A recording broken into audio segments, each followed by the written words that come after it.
All right. Hello everyone, bonjour tout le monde et merci d'être ici aujourd'hui. Je m'appelle Heather McPherson et je suis très fière de représenter les gens de Edmonton-Strathcona à la Chambre des communes. I want to thank Siobhán Vipond from the CLC, Don Davies, the NDP Labour critic, representatives from the United Steelworkers, UA, the sheet metal workers, LIUNA, Local 1611, the building trades, the operating engineers, and IBEW for being here today. And for all the workers and unions across the country who have pushed for this legislation and who have supported us along the way. I also want to give a special thanks to McPherson for coming all the way from British Columbia to share the story of Sam Fitzpatrick. Today, Parliament will debate a simple idea. Workers deserve representation, real representation. The fact is, real unions represent workers and fake unions do not.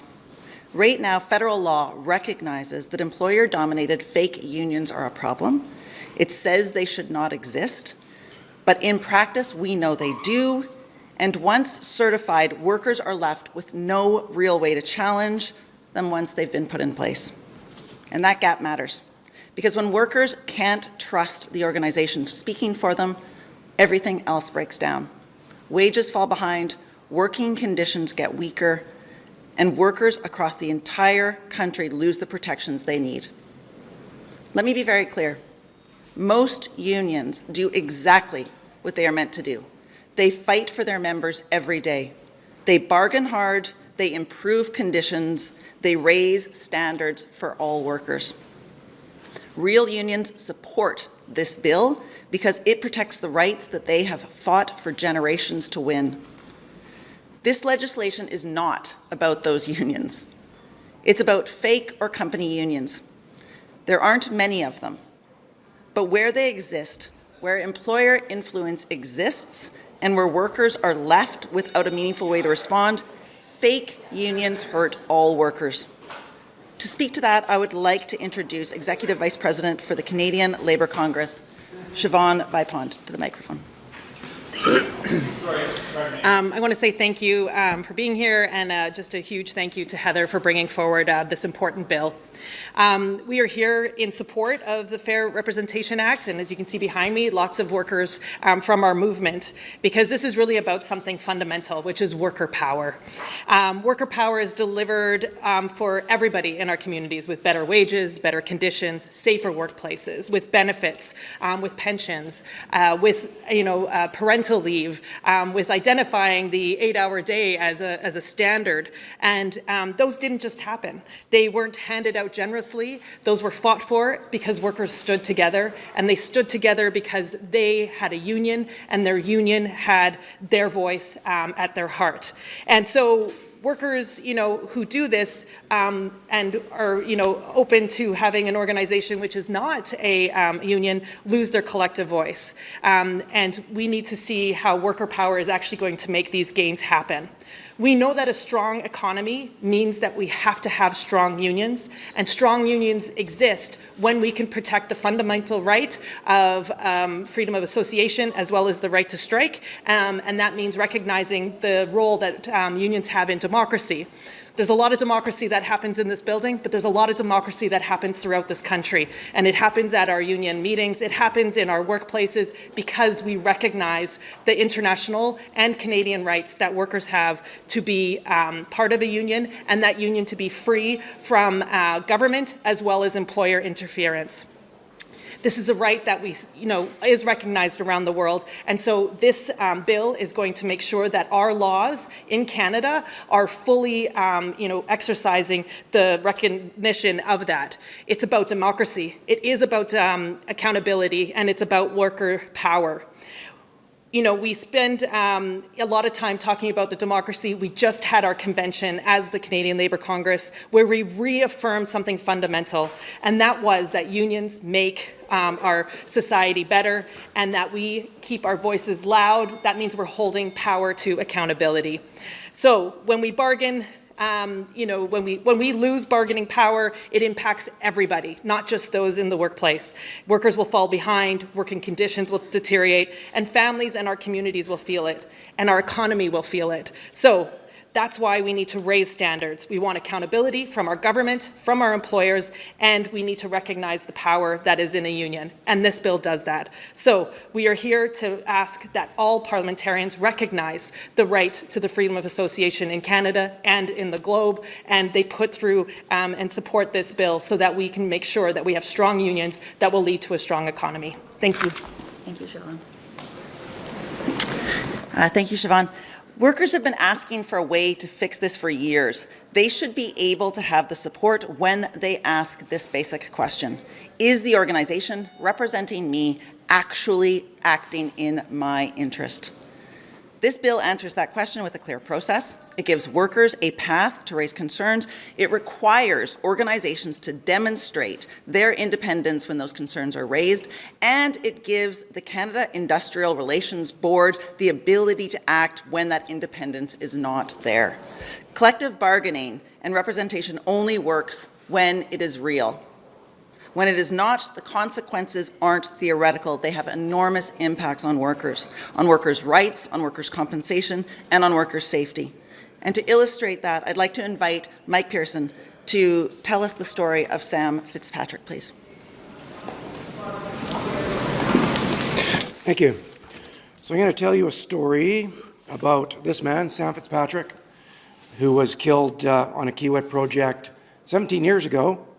And I'm going to tell you a story about the CLAC union and how it got involved. I'm going to start with a bit of an overview. I'm going to hold that for you. Yes, thank you. So Sam was killed, it was 17 years ago, 2009 on a Kiewit project in British Columbia. He worked for the Kiewit Corporation and he was killed on an industrial work site. The WorkSafe BC fined Kiewit $250,000 for Sam's death on the workplace. It was appealed, the family won the appeal, the corporation reappealed to the WCAT, the Workers' Compensation Appeal Tribunal, and the tribunal decreased the fine from $250,000 down to about $97,500 on appeal. During that appeal, the CLAC union sided with the union to recommend a lower fine for the multi-billion-dollar American corporation. The Kiewit Corporation was investigated by the RCMP after the WCAT decision, and they were charged with criminal negligence causing death in 2019. And unfortunately, the criminal charges and the process was stayed in 2001, September 2001, when the BC prosecution team kind of fell apart on that one. This letter that I'm going to read you is about Sam Fitzpatrick and the CLAC union, and I wrote this, and it was published in the Journal of Commerce in 2020. On February 22nd, 2009, Sam Fitzpatrick was killed at the Peter Kiewit Sons Toba Montrose project. That's a remote inlet in British Columbia, West Coast. The day before he was killed, there was a serious rockfall incident that had workers running for their lives and caused $65,000 to a drill machine from having a boulder escape from an excavator and roll down the hill and hit another machine. The company promised not to have machines working above workers, which kind of makes obvious sense. They had a meeting, they shut down the job, promised not to do that again. The very next day, they did it again. 2 excavators were working above Sam and his brothers and the rest of the drill crew. So Sam was killed the very next day by a rockfall event. A rock got loose and came down and killed him. Sam was a member of the Christian Labour Association of Canada, CLAC. Arlen Fitzpatrick, Sam's brother, witnessed Sam's horrific death, and Arlen was also a member of CLAC. All the other drillers that witnessed Sam's death were members of CLAC. So let's talk about CLAC and the workers in a short, pointed history lesson, and I'll try and compress the story for brevity. After a long and complex investigation, WorkSafe BC fined Kiewit $250,000 for the incident that killed Sam. Kiewit at that time was about a $10 billion US company, and they thought that the $250,000 fine was too much, and they appealed. Sam's father, Brian Fitzpatrick, and I worked to counter Kiewit's appeal, and we won. Kiewit took the next legal step and launched a second appeal through WCAT, the Workers' Compensation Appeal Tribunal process. On March 13th, 2013, the decision from WCAT members Warren Poole, Andrew Pendre, Cheryl Yeager turned logic and reason upside down and reduced the fine to $75,000 plus a small fee, came to about $97,500. The WCAT decision runs about 132, 133 line paragraphs. There's one line that sticks out. On line 58 of the WCAT decision, it states that the union, which means CLAC in this case, the union submitted that a presidential penalty was not appropriate given the employer's commitment to safety. So I ask you, what union on earth would seek to help a corporation make a worker's death more economical for the company? Doesn't make sense to me. I asked the CLAC Ed office for clarification on that. I sent them emails and phone calls and asked them what they were doing, and they did not answer. I phoned and emailed with David Newell of the WCAT Tribunal, and I asked him how the union got to submit that nugget into the WCAT decision, and he offered only bureaucratic email stonewalling and did not answer how that got into the decision. So my question today, could somebody out there answer why did the CLAC union side with the multi-billion-dollar American corporation instead of with their dues-paying worker that was killed on the worksite? That's my question for the day. Thank you, Mike. Thank you.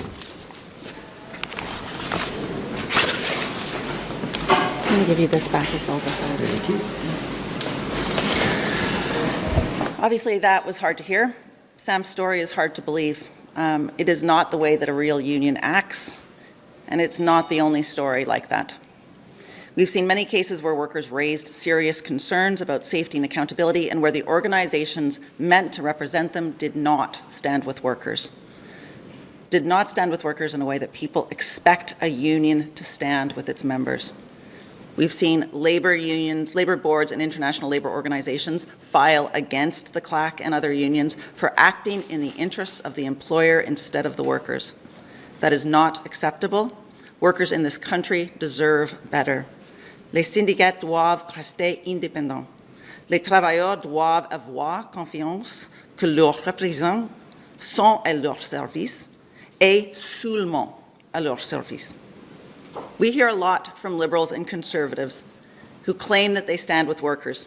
This is their chance to prove it.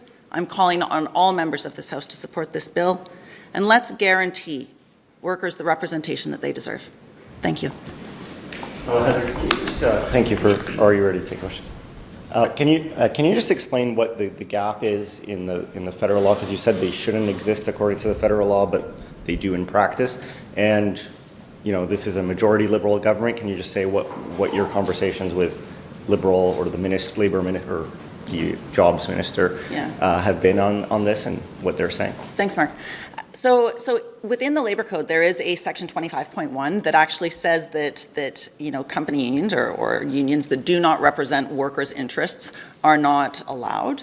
However, there is no way for workers to push back against that if a union is not representing their interests. Once they've already been certified, there is no path, there is no mechanism in place. This bill puts that mechanism in place. This bill fixes that gap.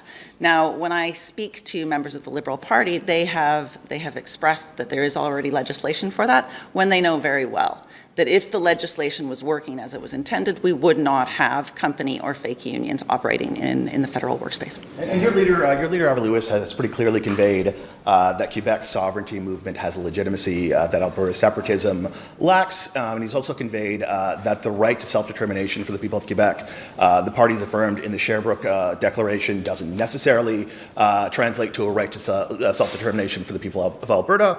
Is this the party line, and do you think this framing is especially helpful on the ground in Alberta when one of the attack lines is, hey, you know, these Eastern elites aren't taking us seriously? So As an Albertan member of Parliament, as one of the only progressive Alberta members of Parliament, I believe that every single politician in this country should be able to say clearly and unequivocally that they believe in a Canada that includes Alberta, that includes Quebec, that our country is stronger when Alberta and Quebec are part of our country. I think what Danielle Smith is doing in Alberta is weaponizing and giving fuel to a separatist movement that is giving legitimacy where I don't think that's a good idea. I think this referendum question that Danielle Smith is bringing forward is a problem. It's a mistake. It's a premier that is trying to distract from her failures on the economy, her failures to protect our public health care system, and our failures to ensure that children in the province of Alberta can attend school and get a good education and a good public system. Now, I will also say that the federal government has an obligation. There are legitimate concerns in Alberta. There are legitimate concerns for many regions across this country. But if if the federal government doesn't step up to protect those institutions that are federal, like the Canada Health Act, like the Canada Pension Plan, like rights for workers, that argument is much more difficult to make. So following up, if I can follow up quickly, will you be encouraging your leader to run Federalist candidates that believe in a strong Quebec within Canada in the 3 upcoming by-elections in Quebec? As I said before, I think every single politician in this country, whether it be federal or provincial, should be able to say clearly that our country is stronger with Quebec and with Alberta in it. So that's a yes for running Federalist in Quebec. I'll just go with you, Mark. Can I just ask about the federal AI strategies coming out today? And during a briefing with reporters this morning, government officials could not say how many jobs are supposed to be affected or lost by AI. This is an open question. I don't know if any of you want to comment on that or opine on the strategy if you've had a chance to read it. Well, thanks, Mark. And of course, the party will be releasing a statement later on this afternoon. What I would just say is that when we look at an AI strategy, we need to make sure that workers are put front and center. And it's another reason why we need to ensure that strong unions are representing workers in this country. En français, sur vos attentes par rapport à la stratégie sur l'intelligence artificielle. We'll have a statement later. I don't think it's even worth me making that attempt. Yeah, sorry.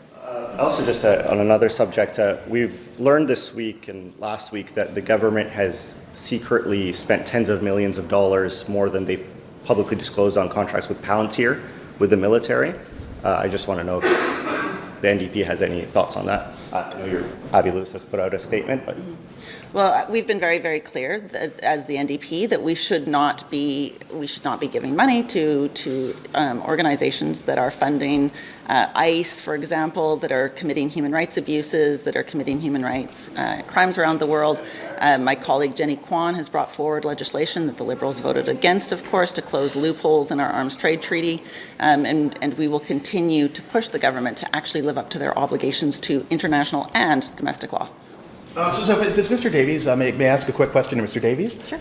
So as you know, the BC Conservatives have a new leader, Carolyn Finlay. She ran on a very Western regionalist agenda. She called out the Eastern elites. She's also been flirting with a kind of Christian nationalism, kind of speaking of the Christian Labour Union of Canada. So should folks, not just in British Columbia, but across the country, be worried about the prospect of a Premier, Carolyn Finlay in BC? Well, I don't think I can put it any better than my colleague Heather McPherson did, which is here we are in Parliament in Ottawa. We're federally elected. Our party believes in a strong, united Canada. We think that all provinces and territories form an integral part of what we think is the greatest country on the planet. And any politician who is flirting with breaking that up, or is stoking fears of division or separation, I think is the wrong path, as Heather just said. And Ms. Finlay was just elected. It's early days, but we'll have more to say about that. But certainly her statement that seemed to suggest that she would work with a separate Alberta led by Danielle Smith in a broken up Canada, I don't think is helpful. Thank you for reading my stuff. I appreciate it. Thanks. Thank you.